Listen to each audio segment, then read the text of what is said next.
picture this. It's 1936. Okay. You are sitting in the plush red velvet seats of London's historic Drury Lane Theater. You're watching this lavish production of Macbeth. Oh, the Scottish play? Exactly.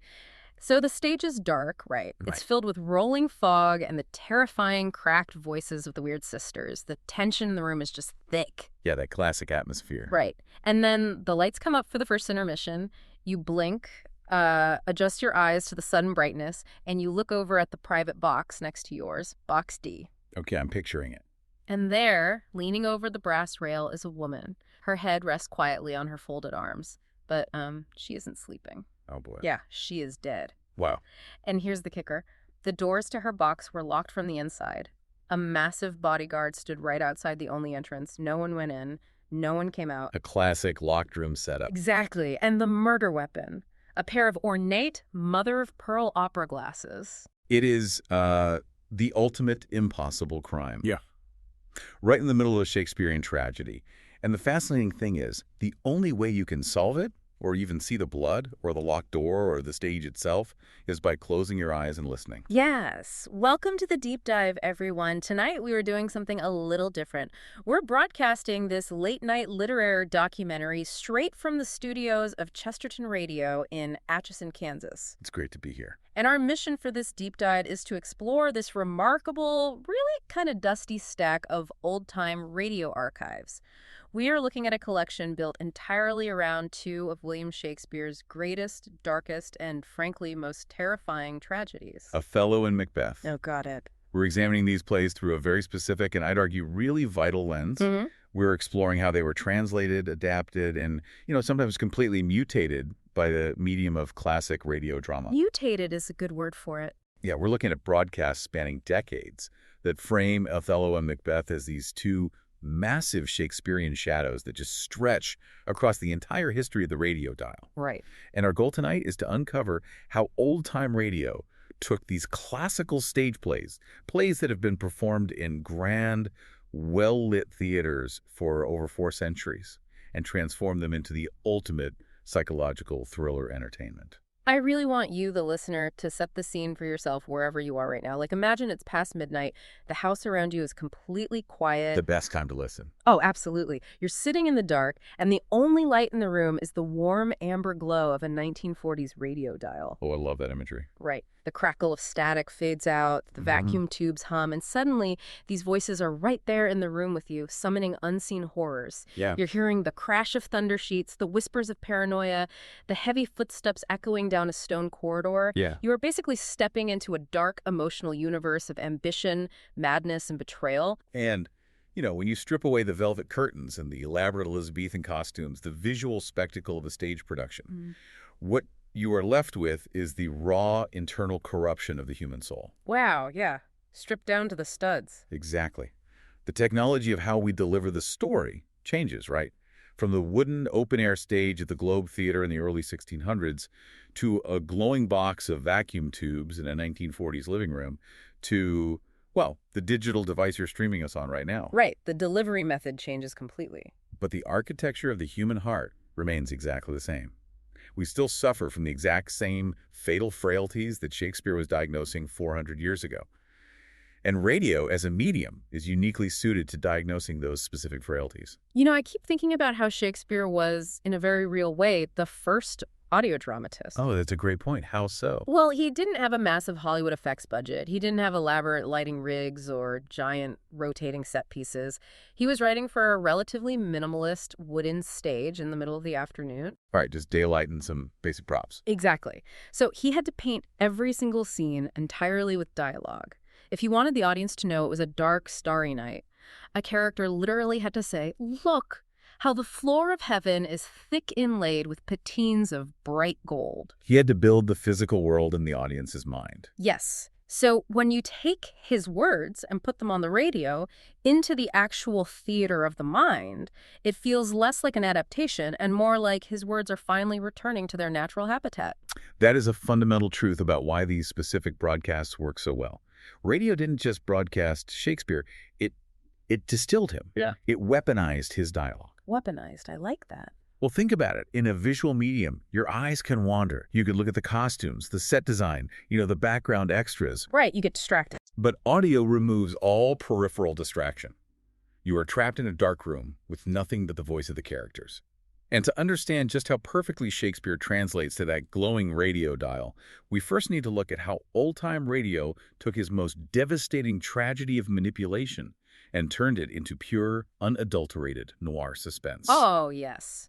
Let's talk about the green-eyed monster in the living room, Othello as radio noir. This is a fantastic section. We have an incredible stack of sources to pull from here, but two really stand out. We've got this incredibly tight, sweaty suspense adaptation of Othello starring Richard Widmark as Iago. Oh, he is terrifying in that. Truly, along with Kathy Lewis as Desdemona and Elliot Lewis as Othello.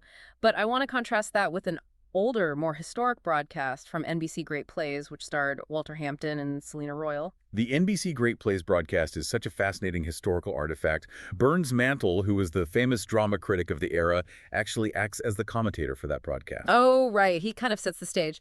He does. He provides this rich introduction, placing the play historically. He notes that it belongs to Shakespeare's third period, written around 1604. And this is a crucial timeline, because it is sandwiched right between Hamlet and King Lear. And Mantle mentions that this was a deeply unsettling time for Shakespeare, right? Personally and politically. Very much so. His patron had died. The transition of power from Queen Elizabeth to King James was fraught with anxiety, and Shakespeare himself was wallowing in this sort of slough of despond. So he's feeling down, and he reaches for a plot to write a new play for his friend, the great actor Richard Burbage. And he pulls this Italian novel by Giraldi Cinthio called Un Capitano Moro. Yes. And what is vital to understand about that Italian source material is its original, frankly, rather base moral. Right, it was kind of a cheap warning, wasn't it? Exactly. The Italian author, Cinthio, explicitly stated that his story was written as a warning to young Italian girls not to marry against their parents' wishes. Specifically, he wrote it to warn them against marrying men whom, and I quote, nature, heaven, and manner of life have separated from us. Wow. So it was basically a xenophobic cautionary tale. At its core, yes. Mm-hmm. But Shakespeare completely ignores that cheap, localized moral. He guts the story and elevates it into a cosmic tragedy about trust, profound insecurity, and the terrifying, corrosive power of manipulation. Wait, I need to bring up the most mind-blowing detail from that NBC broadcast. Oh, the prompt book. Yes. They didn't just read from a standard script. They used the actual prompt book of the legendary 19th century Shakespearean actor Edwin Booth. Now, for anyone who doesn't spend their weekends in theater archives, what exactly is a prompt book, and why does it matter to an audio performance? That's a great question. A prompt book is far more than just a script. It's really the geographical map of a historic performance. Okay, a geographical map. Right. During the 19th century, an actor-manager like Edwin Booth wouldn't just memorize lines. He would document every single physical and vocal choice in the margins of his book. So it has, like, director's notes built in. Exactly. A prompt book contains handwritten notes on exactly when to take a sharp breath, when to pause for 3 seconds, where to step on the stage, when to let the voice crack with emotion, and when to whisper. Oh, wow. So when the radio actors in the NBC Great Plays broadcast are reading from Edwin Booth's prompt book, they are essentially acting as vessels for a 19th century ghost. They are recreating the exact pacing and emotional cadence of a stage performance that hadn't been seen in over 50 years. That is just wild. So it brings this massive historical weight to the broadcast. But as grand as that NBC production is, when you jump forward a few years to the suspense adaptation of Othello, the entire vibe changes. It really does. It becomes something else entirely. Yeah, it doesn't feel like a museum piece anymore. It feels unbelievably modern and intimate. And the entire reason it feels like a modern psychological thriller is because of how they handle the character of Iago. Iago is arguably Shakespeare's most frightening villain. Absolutely. And it's precisely because he defies the standard conventions of villainy. His weapon isn't a sword. He doesn't command an army. He possesses no supernatural magic. His weapon is purely his voice. Just words. Right. He manages to destroy a magnificent general, a brilliant military mind, using nothing but carefully placed words. As Shakespeare writes, he pours pestilence into Othello's ear. I struggle with this setup sometimes, if I'm being honest. How so? Well, Othello is a battle-hardened military genius. He has survived horrific wars, he survived being sold into slavery, and he has risen to command the entire Venetian army. Right, he's a very capable man. So you're telling me a guy with that kind of intense tactical mind, a guy who routinely makes life or death decisions under pressure, is completely dismantled just because his subordinate whispers a few vague rumors about his wife in his ear? It feels like, I don't know, a massive psychological plot hole. It does feel that way initially, but that is exactly the trap the play sets for the audience. And it requires a deep dive into the specific psychology of Othello's position in Venice to understand why it isn't a plot hole at all. Okay, lay it out for me. Yes, Othello is a brilliant commander, but he is a profound outsider. He is a Moor, a black man in a white European aristocratic society. Venice has hired him to fight their wars because they need his tactical genius. But they constantly remind him, in both subtle and overt ways, that he does not truly belong to their world. Oh, that's true. The microaggressions are constant. And overt aggression. Right. Remember, Desdemona's father, Brabantio, is a Venetian senator. When he finds out Desdemona has married Othello, he literally accuses Othello of using dark witchcraft to win her. Right, he says he must have drugged her or something. Exactly. Brabantio cannot mathematically fathom that a noble Venetian woman would choose Othello of her own natural free will. Which forces Othello to stand in front of the Venetian Senate and defend his entire humanity. Yeah. It's one of the most powerful speeches in the play. He says, rude am I in my speech, and little blessed with the soft phrase of peace. He has to explain that the only witchcraft he used was simply sitting in Brabantio's house and telling Desdemona the story of his life. The battles, the sieges, his survival. Yeah. He says, she loved me for the dangers I had passed, and I loved her that she did pity them. But you're right. Having to legally defend your marriage in front of a government tribunal because of your race and class, that leaves a permanent crack in your emotional armor. And Iago, acting as this master predatory psychologist, locates that exact crack and drives a wedge into it. He goes right for the weak spot. He doesn't just say your wife is cheating. That wouldn't work on a guy like Othello. Instead, he uses Othello's own insecurity, his own lack of understanding of Venetian social nuances against him. Oh, wow. Iago leans in and essentially says, listen, Othello, I know our country disposition well. In Venice, they do let heaven see the pranks they dare not show their husbands. He is telling Othello, you don't understand these sophisticated Venetian women. I do. This is my culture. She deceived her own father to marry you. Of course she is capable of deceiving you. That is so twisted. He frames himself as the helpful cultural translator. Yes, using Othello's outsider status to isolate him from reality. Which brings us back to the mechanics of 1940s radio and why Richard Widmark's performance as Iago on Suspense is so completely unnerving. Oh, Widmark is brilliant. Widmark was famous for playing these intense, twitchy, psychotic villains in film noir. Think about Tommy Udo pushing the wheelchair down the stairs in Kiss of Death. Terrifying. He brings that exact same sweaty, nervous energy to Iago, but it's the technology of the microphone that elevates it. In the 1940s, they were using these heavy RCA 44 ribbon microphones. If an actor steps right up to the ribbon, mere inches away, the microphone picks up every breath, the wetness of the lips, the subtle drop in vocal register. The proximity effect. Yes, it creates what audio engineers call the proximity effect. The proximity effect artificially boosts the lower frequencies of the voice, creating a sound that feels as though it is originating inside your own head. On a theater stage, an actor playing Iago has to project his whispers so the people in the back row can hear him. It's a loud whisper, it's fake. Right. But on radio, Widmark can drop his voice to an actual, barely audible breath. When he plots to destroy Cassio and Othello, he whispers, with as little a web as this will I ensnare as great a fly as Cassio. Because of the microphone, Iago is literally whispering that poison into your ear right alongside Othello's. Oh, that gave me chills.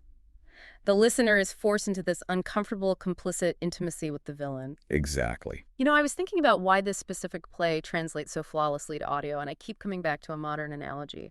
I honestly think seeing Othello performed on a physical stage actually detracts from the paranoia. Really? Why is that? Because on stage, as an audience member, you are an omniscient observer. You can see Desdemona over on stage left being perfectly innocent in arranging flowers. You can see Cassio on stage right, totally clueless about the plot. You have objective visual proof of reality. Yes, you know the truth. But on the radio, you have no visual context. You are trapped entirely inside Othello's spiraling mind. It's exactly like reading a vague late-night text message from a friend that implies your partner is cheating. Oh, that's a perfect comparison. Because there is no tone or visual context to a text message, your brain is forced to fill in the missing information, and it inevitably fills it with the absolute worst-case scenario. Exactly. You sit on your couch, reading into every little detail, doubting everything, your heart rate spiking. Radio forces the listener into that exact same blind, unmoored paranoia. You only hear what Othello hears. It is a profound manipulation of perspective, and it brings us to a deeply Chestertonian reflection on the nature of evil. Oh, let's get into that. G.K. Chesterton frequently wrote about how evil is rarely an independent grand force. Rather, it is a parasite. It is the twisting, the distortion of something inherently good. Othello is not a bad man. He is a noble, loving, deeply committed man. Right, he's the hero. But the tragedy of great men is that evil doesn't usually conquer them in a pitched battle. Evil convinces them to conquer themselves. Iago doesn't introduce a new sin into Othello. He takes Othello's greatest virtue, his absolute, passionate binary devotion to Desdemona, and twists it into the very engine of his destruction. Wow. Othello loves so completely that the mere thought of betrayal shatters his entire moral universe. And once he believes the lie, his reality simply ceases to exist. He literally says chaos has come again. Yeah. And the way audio handles the ocular proof is the perfect example of this chaos. Iago tells Othello about the handkerchief. You know, the antique token Othello gave Desdemona, spotted with strawberries, woven by an Egyptian charmer. Iago claims he saw Cassio wiping his beard with it. Right, the physical evidence. But in a visual medium, a handkerchief is just a tiny, insignificant prop on a stage. You can barely see it. But in audio, because we can't see it, it becomes this massive totemic symbol of doom. We don't need to see the fabric. The sound of Othello's voice breaking as his brain latches onto this imaginary proof is devastating. Absolute. When he finally realizes the truth, after he has already murdered her, the way Elliot Lewis delivers the line, "Oh, fool, fool, fool," it is the sound of a man recognizing he has thrown a pearl away richer than all his tribe. So if Othello terrifies us with the intimate psychological whispers of betrayal, our next play expands that dread outward into the supernatural. Yes, let's move to Scotland. The atmosphere of this next tragedy is so potent, so deeply unsettling, that the theater world actually believes the play itself carries a physical, inescapable curse. We are leaving the claustrophobic paranoia of Venice and heading to the foggy, blood-soaked moors of Scotland. We are diving into Macbeth, or, as anyone who has ever stepped foot in a theater will demand we call it, the Scottish play. Never say Macbeth in a theater. Right. And to understand how this play functions as a thriller, we are looking at an incredibly clever episode of the radio show Suspense titled Fireburn and Cauldron Bubble. This episode was written by John Dixon Carr, starring Paul Lucas, and it is just a masterclass in tension. John Dixon Carr is a legendary figure in Golden Age detective fiction. He was the absolute, undisputed master of the locked room mystery. He really was. He was obsessed with impossible crimes, geometry, and illusion. And in this Suspense episode, he takes the legendary centuries-old superstition surrounding Macbeth and weaves it into a brilliant pulp murder mystery. He sets the plot in London's historic Drury Lane Theatre in 1936, right in the middle of a lavish, high-society production of Macbeth. I hear theater people talk about this curse all the time, and they take it incredibly seriously. If you say the word Macbeth backstage, you supposedly have to run outside, spin around 3 times, spit over your shoulder, and beg to be let back in. It's a very specific ritual. It is. And in Carr's episode, they describe the backstage area as a place where nerves crawl and there is a tendency to scream. Even the young actresses hired to play the Weird Sisters are terrified of staring out into the dingy red plush seats while chanting their lines. Because of the history. But, I mean, isn't this curse just classic confirmation bias? You put 50 people on a dark stage, give them heavy armor, real metal swords, trapdoors, and 0 modern safety regulations. Statistically, someone is going to get hurt. Like, why blame witches when you could, just blame OSHA violations? The statistical argument is entirely valid. It is a play filled with physical hazards, frantic sword fights, and low lighting. However, the superstition stems from a much deeper historical terror. Oh, tell me about that. When Shakespeare wrote Macbeth, King James I was on the throne. King James was notoriously obsessed with the supernatural. He had even written a treatise on witchcraft called Demonology. Oh, wow, I didn't know that. Yes, and the historical belief is that Shakespeare, to impress the king, included actual, authentic black magic incantations in the dialogue of the Weird Sisters. Wait, real spells? That's the legend. The theater community believes that by speaking these real incantations out loud, the play brought a literal demonic curse upon itself. Throughout the centuries, productions of Macbeth have been plagued by bizarre, fatal accidents. Falling sets, real daggers somehow getting mixed in with stage props, actors dying of sudden heart attacks. That is terrifying. Live theater is inherently chaotic, and actors crave control. Macbeth represents the ultimate supernatural loss of control. And John Dixon Carr leans right into that suffocating dread. But he creates the fear entirely through sound. Throughout the episode, we hear the play happening in the background, the crash of the thunder sheet, the howling wind, the witches chanting double, double toil and trouble. It's all atmosphere. Yeah. We also hear the eerie magic effects provided by a character named Ludwig von Arnheim. He's this professional illusionist hired to make the witches seem to vanish. But the real horror isn't happening on the stage, it's happening out in the audience, in the private box seats. Yes, out in box C, Carr sets up a meticulously crafted geometry. In the box, we have Marcia Blair. She is a retired, wealthy, former actress who actually used to play Lady Macbeth. Right. She is sitting with her devoted second husband, Howard White. But Marcia carries a very dark, tragic past. Her first husband was a brilliant but volatile and half-mad actor named Barry Lake. Okay, setting the stage. Lake was bizarrely obsessed with Marcia's eyes. He supposedly died in poverty in New York a few years prior. But recently, Marcia has been receiving terrifying, threatening letters signed by him. So she is sitting in this elevated box seat in the dark, absolutely terrified that her dead, psychotic ex-husband is going to come back from the grave to murder her. And tonight just happens to be her one-year anniversary with her new husband. The timing is perfect. Of course. And right as the play gets to its darkest moment, Howard White announces he has to leave the box to close a quick business deal. He leaves Marcia alone in the dark box. But she isn't completely unprotected. Her secretary, Miss Fenton, and her ex-wrestler chauffeur, Bradley, are standing guard right outside the only door to the box. It is a textbook locked room scenario. Well, exactly. It's a total puzzle. It is the ultimate impossible crime geometry, and it relies entirely on the listener's mental blueprint. The only door is heavily guarded. The box is elevated high above the floor seats. Nobody can climb in. Nobody can get out. Right. The play begins. The theater lights go completely down. And when the lights come back up after the first act, Ludwig von Arnheim, the illusionist, spots something wrong from across the theater.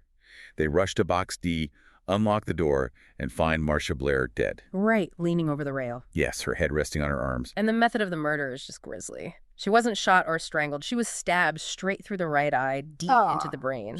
But there is no knife. They tear the box apart. No weapon. The guards swear nobody came through the door. Nobody climbed up from the empty floor below. It is physically impossible. And this is where Carr uses the radio medium so perfectly. Because you, the listener, cannot see the box seats, you are forced to construct the entire geometry of the theater in your own imagination. You are mentally drawing the lines. Where is the guard standing? How high is the brass rail? What is the angle from the stage? Right, and because your brain is doing the heavy lifting of building the room, the sudden reveal of the murder weapon hits so much harder. At the end of the episode, the police are completely baffled. They think a ghost did it. Naturally. But the illusionist, von Arnheim, figures out the mechanism. He interrogates the secretary, Miss Fenton, asking exactly what Howard White said right before he left his wife alone in the dark. Howard had handed her a small box and joked, "If you'll accept these, madam, in honor of our first anniversary." He didn't give her jewelry or flowers. He gave her a pair of incredibly ornate opera glasses. Marcia was very nearsighted, but she was entirely too vain to ever wear regular spectacles in public. Von Arnheim deduces the truth and explains the terrifying mechanics of the device. These were specially constructed trick opera glasses, invented by a brilliant French criminal mechanic. The mechanism is so twisted. Wait, so how did it work? Picture a heavy pair of brass and mother-of-pearl opera glasses. You lift them to your eyes. You look through the lenses, but the stage is out of focus. What is the natural, automatic human reflex? You reach up and turn the little wheel in the center to focus it. Precisely. You turn the diopter wheel. But the focus wheel was a mechanical trigger. Hidden inside the casing was a tightly coiled steel spring. Turning that little wheel released the catch on the spring, which instantly shot a sharp, thin 4-inch steel blade directly out of the right eyepiece. Oh my gosh. Straight through her eye and into her brain. She died instantly. The impact of the spring and her own reflexive recoil tore the glasses from her hands. They simply dropped over the rail, tumbling down to the carpeted aisle below. Where Howard could just scoop them up later. Exactly. An accomplice, or Howard himself, sneaking down later, scooped them up before the lights came back on. It is completely bonkers pulp machinery, but it is so satisfying. Howard White manipulated her vanity and her paralyzing fear of her dead ex-husband to commit a flawless mechanical murder for her inheritance, all while blaming the ghost of Macbeth. Carr essentially uses the supernatural atmosphere of Macbeth as a smokescreen to stage a brilliant physical murder. But when we transition from Carr's pulp mystery to Shakespeare's actual text, we realize that the true violence in the play is not the physical stabbing of King Duncan. No, it's what happens after. Exactly. The true violence is what happens to the minds of the killers after the blood is spilled. Let's get into the actual meat of the play. We are pulling from an incredible Best Plays production of Macbeth, featuring Eva Le Gallienne as Lady Macbeth and Stats Cotsworth as Macbeth. This production really drives home why Macbeth is arguably Shakespeare's most cinematic, fast-paced tragedy. The pacing is relentless. Unlike Hamlet, which is deeply philosophical and internal, Macbeth is driven by sheer forward momentum and panic. Yeah, it moves so fast. And the audio landscape of this Best Plays production reflects that urgency perfectly. The Foley artists built a world filled with constant driving drum beats, rolling thunder, frantic breathless whispers, the clash of heavy broadswords, and the eerie echoing acoustics of cold stone castles. The core themes here are massive. Ambition, the rot of corrupt leadership, and the eternal tension between fate and free will. Let's look at the catalyst for the whole nightmare. The Weird Sisters. The witches on the heath. Right. They meet Macbeth on the heath after a bloody battle and hand him this prophecy, "All hail Macbeth, that shalt be king hereafter." The central question of the play has always been, are these witches literal demonic entities tempting a good man into evil, or are they simply physical manifestations of Macbeth's own pre-existing, deeply buried inner darkness? That is the pivotal psychological fulcrum of the entire story. Do the witches plant the idea of assassination, or do they simply water a dark seed that was already growing in the soil of his mind? It's a great question. If we look closely at the text, the answer becomes clear. The moment he hears the prophecy that he will be king, Macbeth has a visceral, terrifying physical reaction. He says, "Why do I yield to that suggestion, whose horrid image doth unfix my hair and make my seated heart knock at my ribs?" He's already thinking about murder. Yes. The thought of murder, the horrid image of assassination is already there, bubbling up the very second he is promised power. The witches didn't tell him to kill the king. They only told him he would be king. His own mind instantly supplied the murder. And then there is Lady Macbeth. If the witches watered the seed, Lady Macbeth is the one who provides the blinding sunlight to make it grow. She receives a letter from him detailing the prophecy, and she instantly assesses his psychology. She knows him better than he knows himself. Exactly. She says he is too full of the milk of human kindness to catch the nearest way. And her response is to literally invoke dark spirits. She prays to be unsexed, to be filled from the crown to the toe top full of direst cruelty so she can push him over the edge.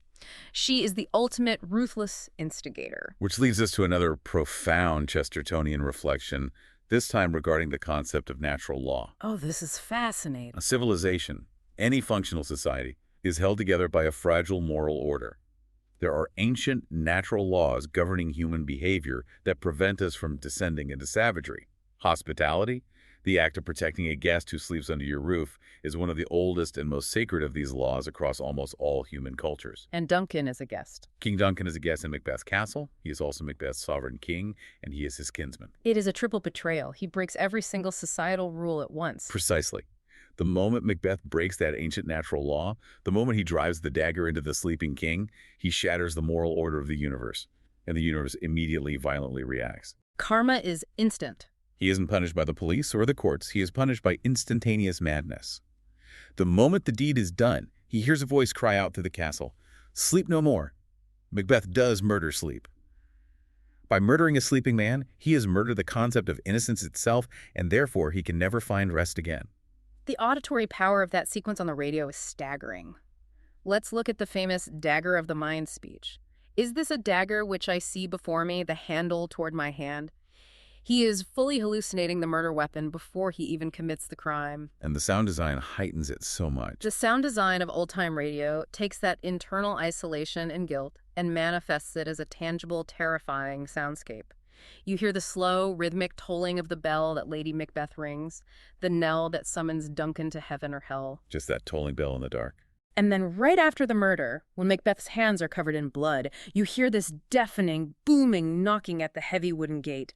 Knock, knock, knock. Who's there in the name of Beelzebub? It isolates Macbeth's guilt. The listener is trapped in that echoing, cold stone corridor with him, jumping out of their skin at every single sound. And we must examine the parallel psychological collapse of Lady Macbeth. She begins the play as the cold, hyper-rational architect of the crime. When Macbeth is panicking about the blood on his hands, she dismissively tells him, "A little water clears us of this deed." How easy is it then? She just brushes it off. She genuinely believes that guilt is merely a physical stain, something you can just wash off with soap and a towel. But by the end of the play, she is utterly, irrevocably broken. The guilt has eaten through her rational mind. The sleepwalking scene. Yes. She is sleepwalking through the castle halls, desperately, endlessly, trying to wash imaginary blood from her hands. Out, damn spot. Out, I say. Here's the smell of the blood still. All the perfumes of Arabia will not sweeten this little hand. The irony is devastating. Her rational mind completely breaks under the crushing weight of a spiritual crime. You know, it is amazing how modern this arc feels. I was thinking about the trajectory of the plot, and Macbeth is essentially the original blueprint for the modern political thriller, or even the prestige television mob story. It's basically an 11th century Scottish version of Breaking Bad. Oh, that is an excellent framework, because in both cases, the initial crime is not the climax of the story. It is merely the catalyst for the true horror. Exactly. Think about Walter White. A guy gets a taste of power, a glimpse of what his bruised ego demands. He crosses a massive moral line, a line he can never uncross, and then he spends the rest of the story frantically committing more and more horrific crimes just to cover his tracks. To hold on to his stolen power. Yeah, and to survive until the paranoia literally eats him alive. Macbeth starts with one single assassination, but then he realizes the guards might talk, so he has to kill the guards. Then he realizes the prophecy said his best friend Banquo's children will be kings, so he has to hire murderers to butcher his best friend in an alley. The domino effect. Then he gets paranoid about Macduff, so he slaughters Macduff's entire innocent family. The body count skyrockets exponentially, not out of malice, but because he is absolutely terrified of losing what he stole. It is the relentless mathematics of tyranny. The archetype of the guilt-ridden, ambitious killer and the ruthless, enabling spouse is so universally recognized, so deeply embedded in our collective cultural psyche, that it didn't just stay confined to highbrow theater or academic lectures. No, it went mainstream. It bled outward into pulp fiction, comic books, and daily popular entertainment. And sometimes, it manifested in the most bizarre and unexpected ways imaginable. Which brings us to one of the wildest, most surreal things we are covering in this deep dive. The persistence of Shakespeare in mid-century pulp and pop culture. We have two incredibly strange and wonderful examples of how daytime serials and late-night mystery radio repurposed heavy Shakespearean themes for the masses. Let's start with the CBS Radio Mystery Theater episode titled Lady Macbeth at the Zoo. Oh, the premise of this episode is a bizarre, satirical stroke of brilliance. The CBS Radio Mystery Theater, hosted by the iconic E.G. Marshall, was a late-night show that served as the heir to the classic suspense tradition of the 1940s. Right. In this particular episode, we are introduced to two anthropoid apes named Waldo and Edna. They are living in a cage at the Bronx Zoo. It is just so delightfully surreal. Wait, so there are two apes? Yes, and Waldo and Edna are highly intelligent, evolved creatures. Yeah. They can understand human speech perfectly and communicate with each other, though to the humans walking by the cage, they just sound like grunting monkeys. Okay, I love this setup. One day, a human couple, Carl and Martha, stop right in front of their cage to have a private, hushed conversation, assuming the animals can't understand them. Carl and Martha are actively plotting to murder Carl's wealthy elderly uncle Webster in order to inherit his massive $3 million estate. Naturally. And the dialogue between the humans explicitly textually invokes the Shakespearean trope. Carl is nervous, hesitant, and sweaty. He likes the idea of the money, but he balks at the physical reality of pulling the trigger or administering the poison. It's like Macbeth. Right. Martha, on the other hand, is completely cold-blooded and resolute. She turns to Carl and actually tells him, "I have to play Lady Macbeth. I have to nerve you up." She actively, consciously identifies with the archetype of the ruthless instigator to manipulate her hesitant partner into committing murder. And Waldo the ape is sitting there on his tire swing, listening to this entire conspiracy unfold, and he is absolutely horrified. He's judging them. Severely. He turns to his mate, Edna, and points out this profound, hilarious realization. The humans view the apes as primitive beasts. Their zookeeper, Tom, tosses them bananas and makes them swing on trapezes to show productivity.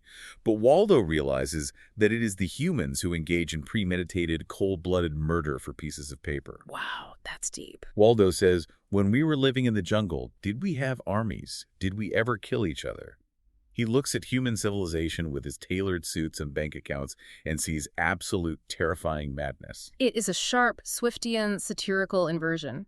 The apes function as the moral center of the narrative, possessing a far higher sense of justice and natural law than the supposedly civilized humans. Yes.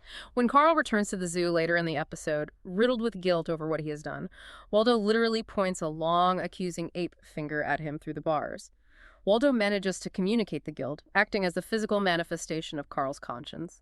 In a very real way, Waldo the ape becomes Banquo's ghost, haunting the modern Macbeth.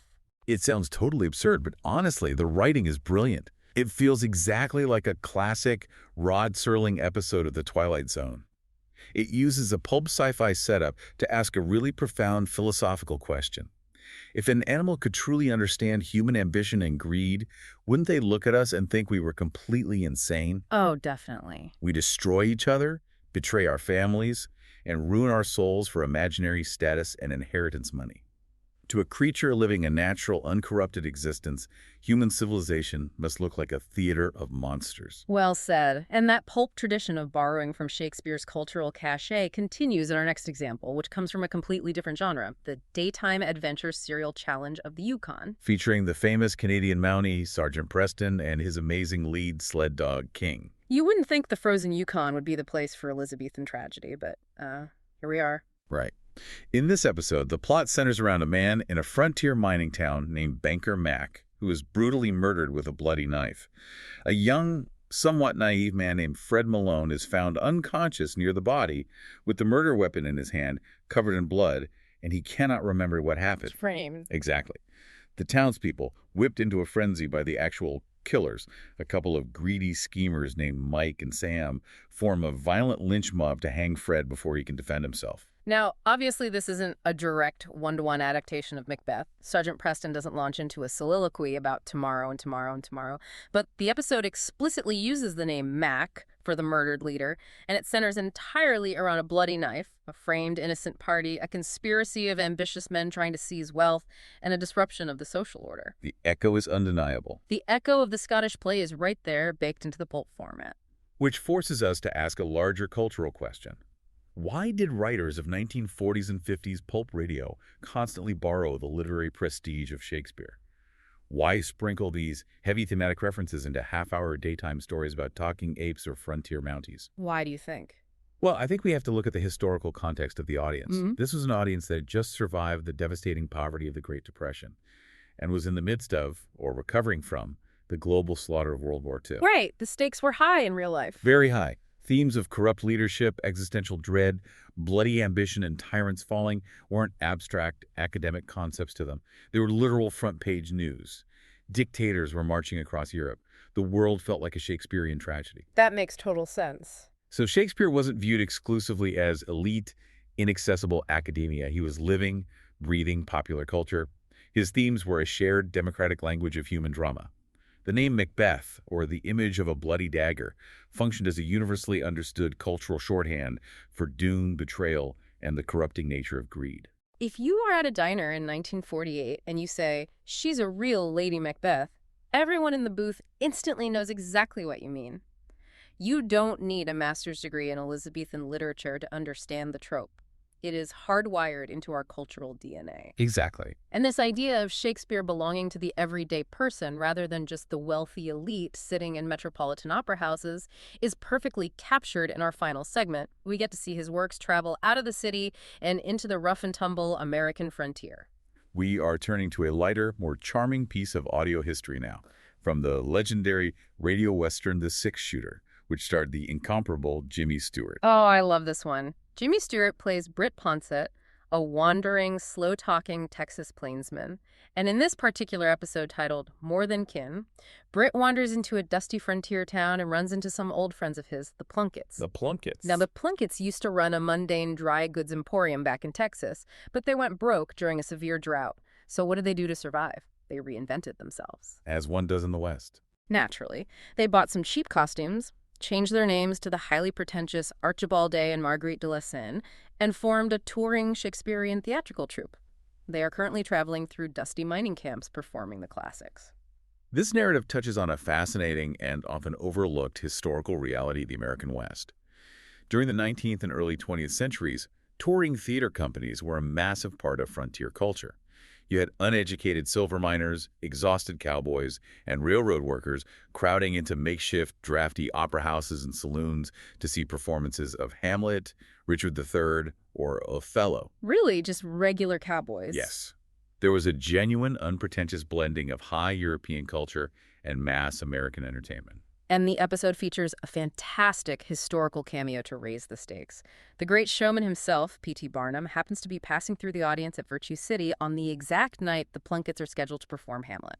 It's their big break. The pressure is on. But the Plunketts are paralyzed with fear because the night before, during their performance of Othello, the rough frontier audience didn't quite appreciate the subtle nuances of the performance and started literally shooting their revolvers at the ceiling of the theater. So they are terrified of being shot off the stage. They have their one big chance to impress P.T. Barnum, but they're convinced the crowd will riot and kill them. So in an act of desperation, they beg their old friend, the tough, gun-toting Britt Ponset, to step onto the stage with them as a sort of theatrical bodyguard. It leads to the funniest climax. Britt Ponset, the six-shooter himself, is forced to walk out onto the stage during the famous graveyard scene in Hamlet. He's dressed in some ridiculous makeshift velvet costume, but he absolutely refuses to take off his famous pearl-handled six-gun. It ruins the costume completely. He wears it right over the velvet. The rowdy audience recognizes him immediately. One guy in the front row yells out, "That ain't no sword he's wearing under that rig. That's a six-gun, plain as day." And suddenly, the rowdy, gun-toting crowd goes completely perfectly silent. They are absolutely terrified to make a peep while the six-shooter is on stage. The audio performance of Jimmy Stewart here is incredibly charming. Britt awkwardly feeds the lines to Arch, reading off a prompt card he barely understands, hail to your lordship, true at disposition. Just mumbling through it. And after the show concludes without a single gunshot, P.T. Barnum comes backstage and enthusiastically praises Britt for his incredible stage presence, noting how the rough audience completely quieted down the moment he walked out. It's a great punchline. But beyond the humor of Jimmy Stewart fumbling through Hamlet, this segment illustrates the incredible, bulletproof durability of Shakespeare's texts. Think about the resilience of these plays.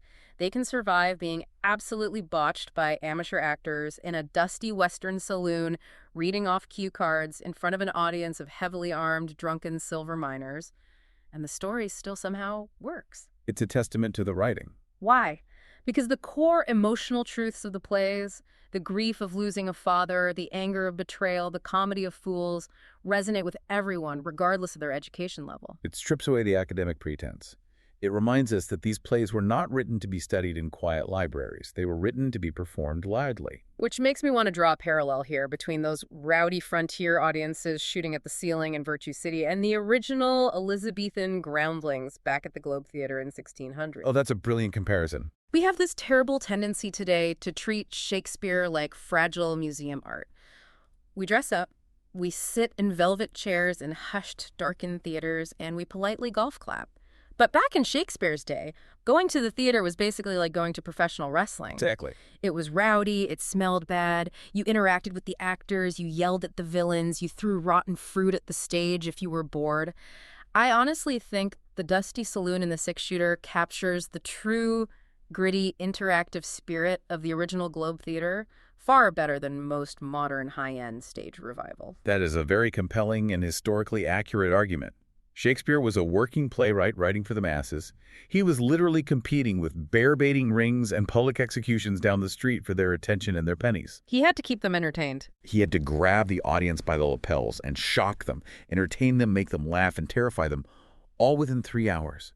Whether it is a dusty frontier town in Texas, a primate cage at the Bronx Zoo, or the haunted, echoing moors of Scotland, these stories endure because the human heart remains exactly the same. The historical context changes, the technology of the broadcast changes, but the jealousy, the ambition, the fatal flaws, those are eternal. So let's bring this massive journey all together. What an incredible stack of audio history we've unpacked tonight. We have traveled through the dark, paranoid, claustrophobic universe of Venice with Othello and Iago, feeling the suffocating, intimate grip of psychological manipulation through a ribbon microphone. Such a visceral experience. We've stood in the blood-soaked, echoing stone castles of Scotland with the Macbeths, watching the natural moral order collapse into hallucination, locked-room murders, and absolute madness. We've seen these towering, ancient tragedies translated seamlessly into pulp radio thrillers, daytime Mountie serials, and even frontier comedies. And through it all, across every genre and every decade of broadcasting, we have witnessed the perfect marriage between Shakespeare's text and the medium of old-time radio. Radio preserved classical storytelling by leaning heavily into its greatest, most terrifying strength, the intimacy of the voice. Yeah, that intimacy is key. Without the distraction of the visual world, the listener is forced to confront the internal, psychological reality of the characters. We don't just watch the devil at work. We hear the whisper of the devil inside our own ear. You know, it is genuinely haunting when you stop and think about the physics of it. Think about that image. Shakespeare's words. Words written over 4 centuries ago by a guy sitting by the River Thames in London, being converted into electromagnetic waves, echoing out of massive radio towers late at night and crossing the dark, empty Kansas plains. It's beautiful. The voices of these incredible radio actors, people like Elliot Lewis, Richard Widmark, Paul Lucas, Jimmy Stewart, they are long gone now. But their performances survive, preserved perfectly in audio amber. They continue to broadcast through the night, telling us stories about our own capacity for jealousy, our own reckless, bloody ambition, our own betrayals, and our endless struggles with fate. They endure because we endure.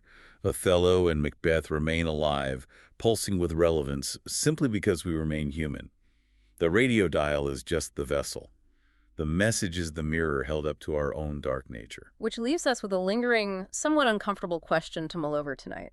In an age where we are constantly bombarded with visual media, endless glowing screens, flashing notifications, high-definition spectacle, and algorithmic feeds, what goofs are we missing by forgetting how to simply sit in the dark and listen? A profound question. Perhaps the only way to truly see the darkest parts of human nature is to close our eyes. I love that.